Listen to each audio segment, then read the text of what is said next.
Azərbaycanın görkəmli sərkərdələri, tarixdə indiyə qədər imzasını qoyan, adı həmişə var olan tarixi sərkərdələrdir, sərkərdələr. Saat Əqrəb istiqamətində gedir, Tomrisdən başlayırıq, Azərbaycanın qadın sərkərdələrindən olub. Və fikir versəniz görərsiniz ki, orada tamaşaçıya baxan obraz Tomrisdir. Qadın tamaşaçıya baxır, əslində mərkəz rolunu oynayır. Digər kişi obrazlar hamısı kənara baxıb, elə bir Tomrisi odu qoruyan kimi burada iştirak edirlər. O xatır Tomris əlində bir neçə sursat istifadə olunub rəsmdən qalxan, ox, qılınc. Sonra gəlir Koroğlu, öz qıratı ilə fonda ağ qırat görünür. Yuxarıda Cavanşirli hayqırır alovla, əjdaha kimi alov çıxır ağzından. Sonra gəlir Dədə Qorqud. Fikirlidir bu ümumi şəkildə öz qopuzu ilə bir yerdə.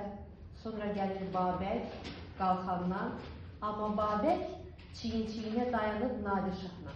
Babək Xürrəmi olub, atəşpərəst olub, amma Nadir Şah müsəlman olub. İkisi də Azərbaycanı qorumağa xidmət edirlər. Yəni burada əksi ona görə göstərir. Biri atəşpərəst, biri İslam dini müdafiə edən, qoruyan, yayan.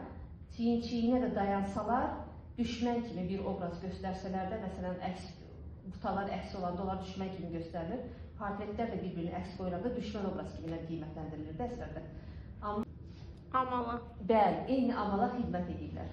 Burada Qartal da var, Nadir Şahın yanında, Nadir Şahın iti baxışları və mərkəzdə əlbəttə ki, Şah İsmail Xətai, Qızılbaş, Səfəvi dövlətinin hökmdarı və bunların hamısı odlar yurdunu qorumağa çalışıblar.